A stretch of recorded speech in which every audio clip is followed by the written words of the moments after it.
Welcome to Season 2 of Is This Okay? The show where we dive into boundaries, relationships, and consent. And today, we're diving into real talk about relationships, consent, and sex. If anything we discuss stirs up feelings, reach out to someone who can help, like a counselor, a trusted adult. We're here to level up our knowledge about these topics. So let's keep the chat focused on learning and not share personal stories, to keep everyone safe and respected. Affirmative consent is the golden rule of any respectful relationship. It means everyone is fully on the same page and 100% down with what's happening. And remember, here in Victoria, it's clear as day.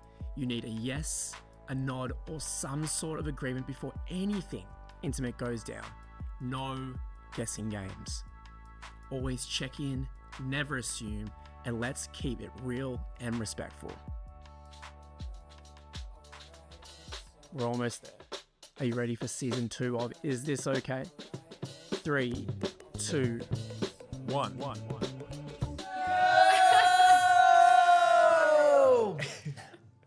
Well done. That was a great Oh, wow. Chat, what is up? We have some classics here. We got I Love You, Peach. I do love you, Peach. Welcome back. Shroud, it was us who called you to come back for the epic The Man Cave on Twitch. We've also got Soundcra. I think I'm pronouncing your name correctly. Awesome to see you come in from a workshop. And then, of course, my man, Mitch from The Bob. Good to see you. Hey, if you are new here and you have no idea what we do, we are the Man Cave, a preventive mental health organization that equips the next generation with tools to better their mental health, deepen their relationships, and allow them to be who they want to be in their community. And here on Twitch, we dish out the tools. We dish out at schools all around Victoria and Australia. And really what this place is all about is doing just that, leveling up, having real conversation and coming together as community. And this here tonight is a really special stream because it is our Is This Okay stream, where we speak about relationships, respect, consent, and have the conversations that me personally, I wish I had when I was growing up in school. Now, luckily, there's some big topics to tackle, and I'm not doing it here alone. I'm joined by some epic legends from some epic organizations, and I'm just gonna get them to introduce themselves and where they're from right now. Max, talk to me. Kick it off. Hello, everyone. It is so nice to meet you all. So my name is Max. My pronouns are he, him, and I come from an organization called Minus 18. If you haven't heard of Minus 18 before, the lowdown is we're Australia's largest charity supporting LGBTQI plus young people. So we try to do a lot of things to champion queer youth. We run events, we do education in schools, all around inclusion and just building understanding around different experiences. That's a bit about me. Max, tick from me. You did really well. Thank Awesome. you. And if you notice, Max, if you're familiar with his face, he was actually on last year for Season 1. So it's so good to have you back. Thank you. If you did see that season, I'm sorry. All right. Throwing it down the table, we've got Cass. Cass, talk to me. Where Hello, are you from? everyone. My name's Cass. I'm from Elephant Ed. And Elephant Ed, we are a sex ed company, and we travel all around Australia to different schools talking about topics related to consent, relationships, and growing up. And we're all about respecting one another in real life, online, and navigating being a young person in 2024. Awesome. I'm also Remy. I'm from Elephant Ed. Hi. My pronouns are he, they. And yeah, something that I like to say is the topics that we speak about at Elephant Ed are the type of things that you're probably not learning about in math, science, and English. And if you are, that's really weird.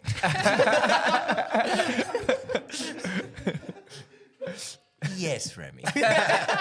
Absolute tick. So that's exactly what we're here to do today, like have the conversations that you're not having in math or English, but also have certain conversations that I know I didn't have growing up, even in my sex ed class. So it's really exciting. And as you would have just seen in the intro, this isn't just about us having conversation and whatnot. Like, for you to engage in this conversation, you got to put your hat in the ring to win some awesome prizes. That's right. There's a $50 gift voucher given away at the end of the stream for you, just including yourself in the conversation by getting involved in the chat. And then at the end of this season, aka next week, we're giving away a $500 gift voucher that can be used basically anywhere. So there's a lot here for you to get just from being involved and educating yourself on this important topic.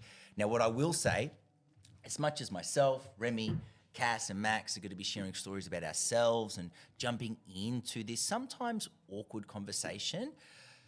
We really encourage anyone here on stream to not share their own personal stories. Now, you might be asking, why? Why can you do it and not I? Well, it's because we can't support you in the way that you deserve if those conversations carry any sort of weight with them. And if at any time either of us is sharing a story that brings up that energy for you, please know that you can get away from the screen, check in with an adult, or of course, jump on one of those important support services that we've just put in the chat just now. Cool. All right.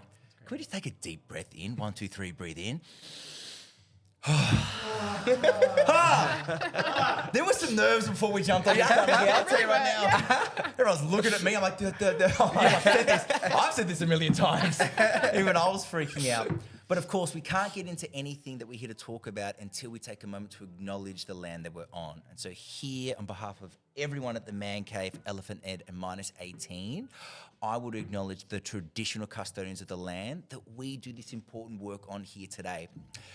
Remy was telling us before how for hundreds of thousands of years, we as people have been sharing stories and how our Indigenous folk still use it as an important part of culture. And it's so cool that we get to do that here today to educate you all on important conversations you need to be bringing into your life to educate yourself so you can be the people that you want to be in your relationships. So I pay my respect to those elders past, present, and emerging for that incredible knowledge that we get to, somewhat represent here today.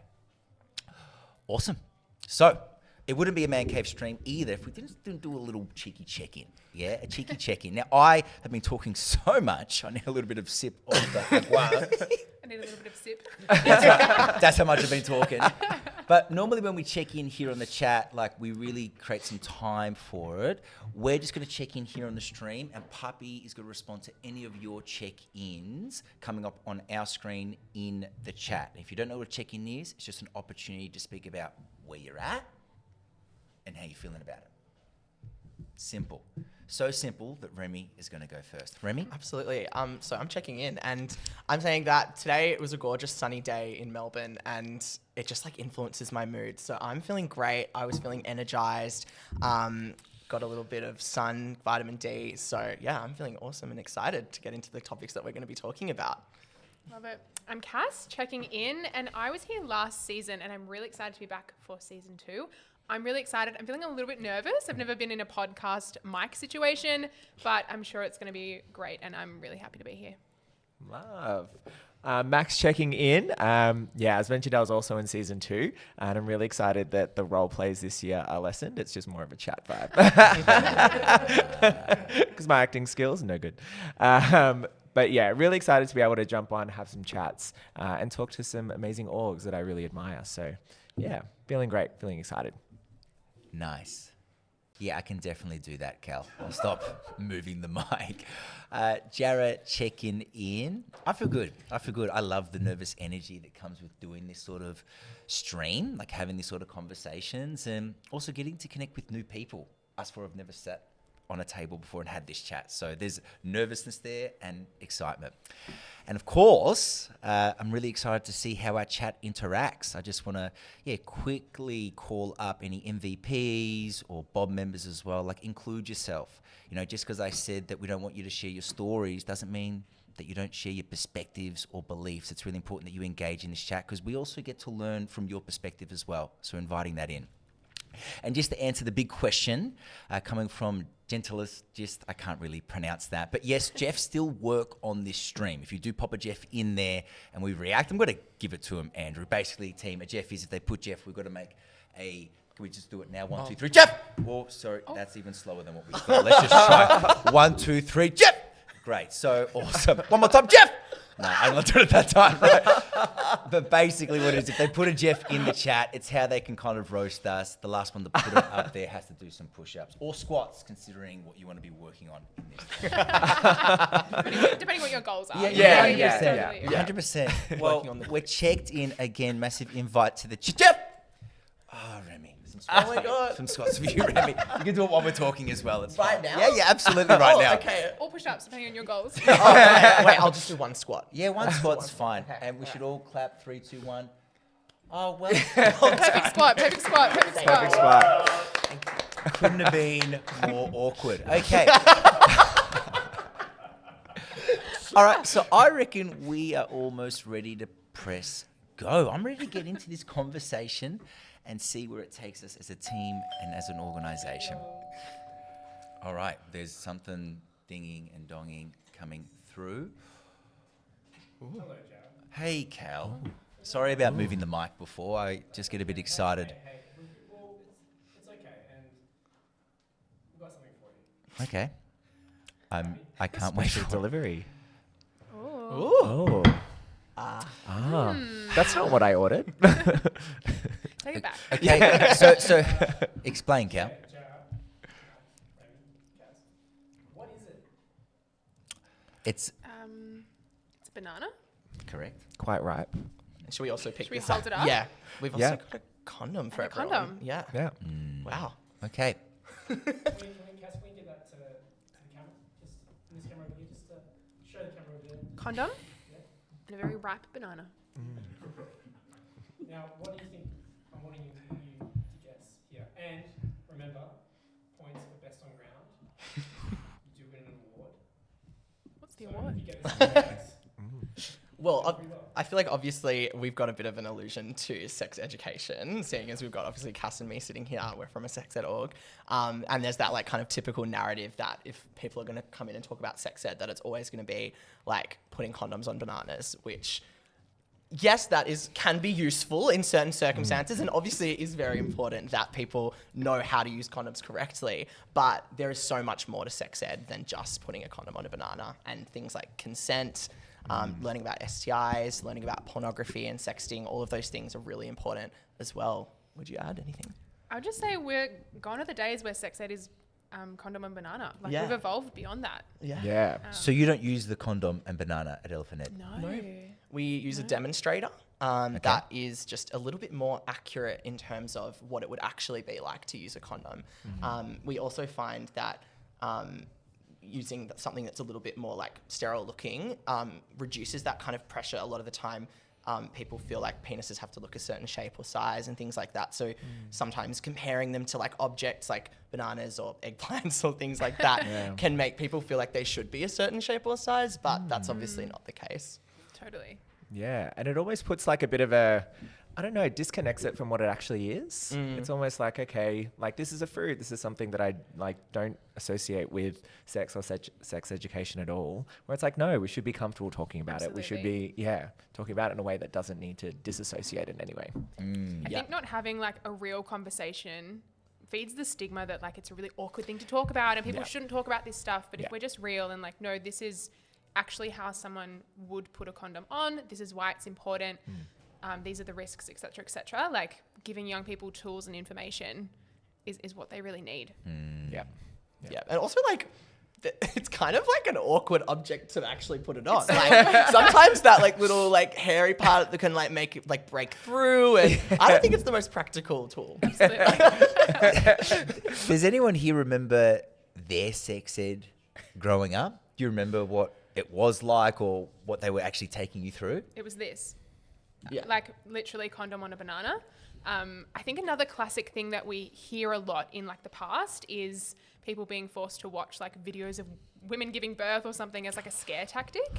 And these days we know like scaring people into like, don't do this and don't do this is not best practice in terms of like the way to approach these conversations. Instead, giving young people tools so that if they choose to engage in sexual activity or if they choose to like be in a relationship, they know how to do that safely, respectfully, consensually.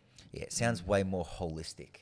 Yeah. Absolutely. We never want to scare anyone. We don't want people leaving a sex ed class being terrified if they were to like participate in sexual activity that these things are going to happen. Like even when we talk about STIs, of course, it's important to talk about risks. It's important to talk about how to prevent them. But we also don't want to stigmatize them. We don't want to make people feel like if they get an STI, then it's like dirty and unsafe, which is a lot of the time, well, that was what my sex ed was like. Don't get an STI. It's like, no, it's okay. There's help available. We've got medications and incredible healthcare here. So learning about everything so that people can make informed choices. And I guess that when it is scare tactics, if something does go wrong, I would be more fearful of telling an adult. Absolutely. Yeah. Absolutely. Yep. If their whole life people have been told like don't do this and don't do this, and then they did something and then something went wrong and they got an STI or whatever it might be, like you want to be telling trusted adults in your life so that you can get the support that you need to do whatever you need to do. If people are too scared to have that conversation, things get worse when you don't tell anyone. Like you have to be able to lean on people. Yep, and there's more to sex than STIs, pregnancy, and condom and bananas. There's a lot more to learn and also be excited about. Like it's an awesome thing that we get to explore as adults as we grow up and grow older. And people are really relating in the chat. Somebody said cucumber going on there. Is it a Lebanese cucumber or is it a continental? That's my question that I'm asking. Other people have said that they've also been scared from their teachers as well. Yeah, coming up to that awkward phase of puberty. I think that was for me. Like I was like, oh, these things are happening. I'm watching this. I'm also separate from the girls when I did it. Like boys were in one class, women were in the other. It was like separate. We're talking about this here. You're talking about that there. And then because it was so scary, I'd come into the recess and playground and you'd just be talking about the crazy stuff you saw. Nothing about the lessons that you learned. I'm interested about you, Max. Like what was it like for you? Yeah, for me, my memories are, mine was a video and it was very like anatomy based. So it was like very kind of meant to be practical in the sense that like if a sperm enters, this is what could happen and the pregnancy energy. Is that a term? Here we go. Which again, just didn't really connect in all of the things that sit around that and that are included in that type of kind of connection with someone or relationship. And also just didn't include anything about any kind of diversity within sex education. It was very much a heterosexual relationship with, what was communicated. A man and a woman would get together. And I just remember sitting there being like, wow, okay, that tells me nothing about the attraction that I'm experiencing and how to do that safely. Yep. Yeah, feeling ostracized within something as well. Yeah. Just through the way of not actually taking in your experience into account. Yeah, absolutely. Oh, wow. Were we correct, Cal? Was that right? Or is it some interesting science experiment that was actually put here on the plate? We're all wrong.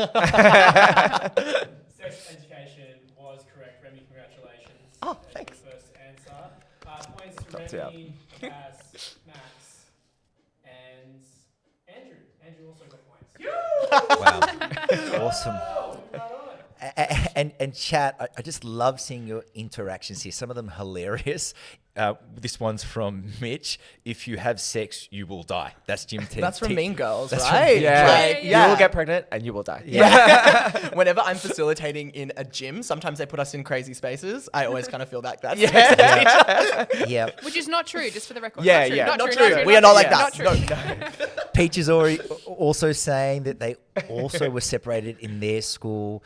Just throwing out to the chat, if you related to anything that we said here in that conversation, just put a Y or a yes or some sort of acknowledgement. It's always cool to understand whether our experiences are also resonating with yours.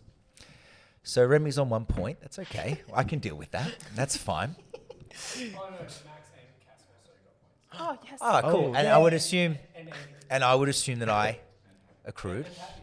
I'm also rewarding myself with one. Okay. All right. I'm starting. Anyway, moving right on. Everyone, we have some anonymous questions to answer. Nice. Yes. Yes, ready. Just for the chat, if you're just tuning in and you don't know what an anonymous question is, it is exactly that. These are questions that we have been asked from teens and we are now answering them on stream. And if you want to also have an anonymous question that you get to ask, and it's like the question that you don't feel comfortable maybe asking an adult in your life, or maybe you don't feel too comfortable asking us here on stream, you can simply follow the link that is coming up on the screen just now and put an anonymous question in there, and then potentially we'll get to answer your question here on Is This Okay? Go for it, Cal. Very well explained. Thank you. Wow. Wow. Okay. I have so much power here. If you're going out with someone, how do you know what to do and show them that you care? Like, so you FaceTime or just text, call, like, I'm trying to be a good partner, but I don't know when and what to do to show them that I care. I don't know what to do. Such a nice question. Such a valid question Such as a well. valid question. Yeah. I feel like one of the best things to do in any relationship is communicate. Like, ask your partner, how do you want me to show you that I care about you? The idea of like love languages, of like, how do they best receive love? Do they love phone calls? Do they love text messages? Like, what's the best way for them to feel loved and cared for? Yeah, Yeah. absolutely. And also remembering that like intimacy can come in quite a few different forms. So obviously there's physical intimacy, which is what a lot of people are referring to when they talk about being intimate with someone. But someone can be intimate with someone on an emotional level, on an intellectual level, on a spiritual level. So there's so many ways that people can feel closer to each other. And exactly what Cass said, communicating with a partner. Everyone's different. So everyone has different needs and wants out of a relationship. So it's really important to be chatting with someone about what do you need, what do you want, and how can you both meet each other's needs and meet in the middle. Yeah, and even within those discussions, talking about different environments and what that looks like as well. Like, if you're at school, what feels comfortable for you to kind of show that you're there for them and that you want to say hey, or when you're hanging out after school, what does that look like and what feels right? Yeah. Absolutely. And chat, I'm curious about your perspectives as well. I know we're answering the question here, but what do you think is a way that you could make your lover feel special and whatnot? What I distilled from all of that is ask them. Hey, what Ask makes you them. feel special? Communication. Do you want calls, texts? Like, there's so many times when I was growing up where we're texting and I'm like, I hate this. And then out of nowhere, I'll just call and they're like, yeah, I hated texting as well. And I'm like, wait a minute. Maybe if I just ask, I can save the guessing game, which I think is the main problem in a lot of things to do with connecting and relating, just guessing, waiting to know. If I just ask, do you like this? I'm going to get way further, way quicker. Absolutely. And sometimes for me, I guess because of movies, because everyone seems like they know what they're doing, I'm scared to ask. But when I ask, then I know what I'm doing. It just actually reverses the understanding. Yeah. It's also like setting the precedent, right? Like once that's kind of set in a relationship, we've got that kind of like open communication going, then it kind of can flow through, but it's kind of exactly like what you said. It's kind of building up that courage to just like start having that first open conversation and then kind of everything builds from there. For sure. For I sure. think that also creates normality in the relationship where if someone says, hey, like, I actually didn't like that, I'd prefer this, the other person doesn't get really offended and take it really personally. Like, giving that constructive feedback is a really good thing. Absolutely. So what it would look like in a relationship, whoever asked that anonymous question would be like, hey, I really want to connect with you and make you feel special. What is it that you like? Which is such a nice thing to say. Yeah. It's like, Absolutely. let me tell you about it. Yeah. Like, it's fantastic. Yeah. And even that open invitation, like, and these things can change. Like, Yeah. Maybe down the line, I might, feel connected in a different way. And I'll let you know when that happens, or you let me know if that's the case. Yeah. I think chocolate's also a really good one. Yeah. I haven't met anyone that wasn't like, oh, I really don't like when you get me chocolate. Like, I think chocolate's a winner. That would just suck. That'd be weird. Yeah, It wow. would just suck. Oh my God. Don't buy me chocolate. Oh my God. You bought me Magnums? How dare you? I'm like, I'm out of here. All right. Dairy free. Vegan alternatives. Yeah. Vegan Magnum's really good. That's it. Yeah. Absolutely. All right. Ask and you shall receive. Next question. I'm on a point. Nobody's happy for me. This is a competition. These are points. Yeah. Yep. Yes. Yep. Go for it. Who should give someone the talk and who gave you the talk? So just to like make it black and white, the talk is in sex. Yeah. Telling you how sex works. Yeah. Well, I feel like this is a really interesting one. For me, I actually just came home from school one day and found like a book about puberty and sex sitting on my bed. And that was kind of my talk, which was kind of interesting. And I think a lot of the time there's like parents might feel a lot of pressure to like kind of sit down with their child and have this like really, big conversation. But for me, that worked. Like not having to kind of have this awkward conversation with my parents and just having this book that laid everything out really clearly was what worked for me. So I think something else that can be helpful, the idea of like the talk can be so scary for the parents or the guardians to be like, oh my gosh, I have to give my kid like the talk, like that's so intense. But then also for the young person to be like, oh, like I'm getting the talk, like this is so scary. But I think something that's important to keep in mind is that if these conversations happen regularly and it's not one giant massive talk and it's like lots of little conversations about different things, it can really normalize these topics and make it feel a little bit less awkward or uncomfortable, because it is awkward to talk about sex and relationships. It can be really uncomfortable, but I think normalizing that it's a human thing to talk about. And if kids know that they can go to different parents or different adults with their questions is really positive. People are coming into the chat saying, my dad, and my dad. First it was the teacher, and then the dad gave the better explanation. How cool. Max? Yeah, for me, I grew up in a household that was just me as a single child and a single mum. So I felt like there was always that maybe disconnect of mum feeling kind of comfortable to have that conversation with me. So it meant that conversation didn't happen, which just meant that I went down kind of different avenues to try to find that information. And what I really kind of can reflect on is just making sure that when I'm looking for that information myself, it's from like a really trusted resource. We're kind of having a conversation earlier to make sure that, we can find so much information in so many different places, like, TikTok or Reddit and things like that. So making sure that when we're looking for resources, there are some really great ones, which I think you mentioned a few before. Yeah, I mean, things like Reddit threads are not the vibe. Do not go into your Reddit thread, not your TikTok feed. But things like Sexual Health Victoria, if you're in Victoria, or Sexual Health New South Wales, they exist in every state. The Victorian government also has like consent guides on their website that talks about bodies and changes, are all really age appropriate. So there's a lot of information out there. Yeah. I realized I didn't say don't look there. I was going to say you can look here without saying, but don't. Mitch has a response. Dang. Mitch has dang. Mitch has dang. Yeah. And I don't know. Coming back into what we were speaking about before, if you haven't had the talk yet and you feel like you need to have the talk, ask your parents. Ask your parents. Maybe they don't know that you're ready. Maybe they don't know that some of your friends have had the talk. I know that when we can engage in those sort of conversations, parent to son and son to parent, it opens it up. And sometimes they need a little bit of help because it's also awkward for them. Yeah.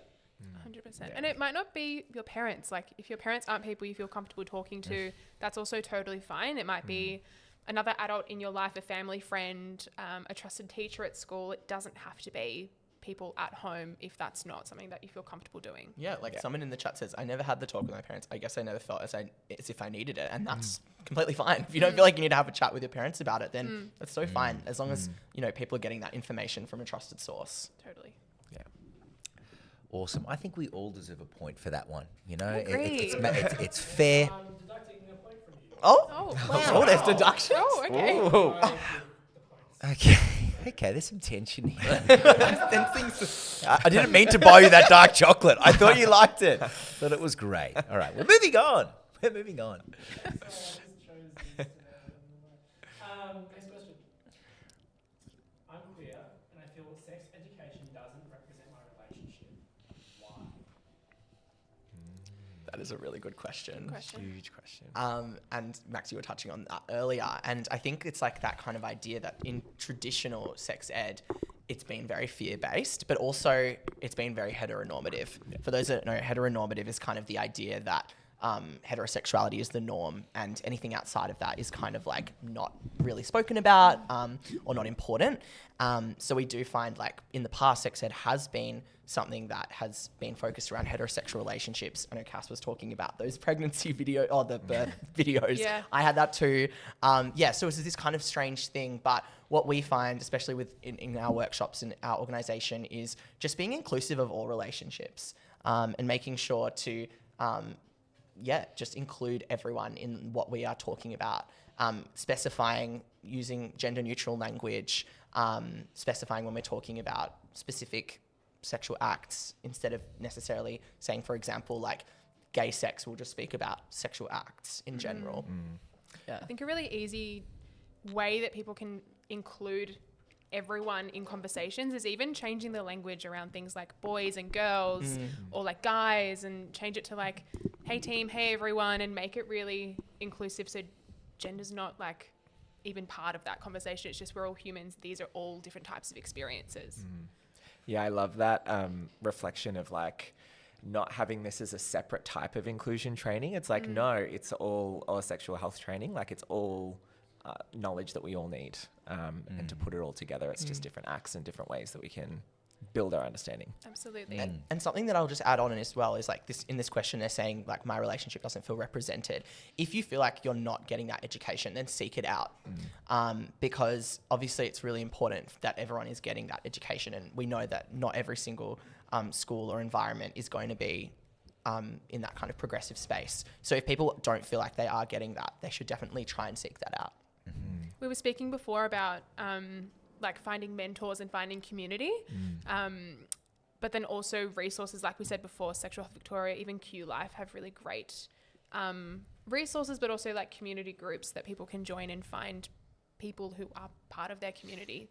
That sense of belonging is so important as well. Yeah, and at -18 on our website, we have a youth services directory, which has just a really long list of youth services. It might be pride groups, it might be support services that you can kind of reach out to in different locations, all of which will hopefully be a space where you can feel comfortable kind of sharing that if maybe at school it doesn't quite feel like a comfy space just yet. Great answers, and welcome back, Shroud. Good to have you back here on the stream. We're just answering some anonymous questions, and what I could distill from all of that when it comes to sex education, it's really about having inclusive language, understanding that consent, boundaries, and respect relates to every sexual preference, and so understanding that it is like instrumental that we're practicing that no matter what relationship you find yourself in. Absolutely. And if you don't feel represented in the education you're getting, it'd be a good question to ask why, if you felt comfortable, and actually echo that feedback. But of course, if you don't feel comfortable doing that, finding people from your community that you feel safe speaking to it about is what you can do, and jumping on -18 is how you can do that, and then following the directory through their page through there. Great. Awesome. Thanks. That was really good. Thank you. I appreciate that. I got there. And actually, it's in the chat. Thanks, Andrew. Just follow that website just there.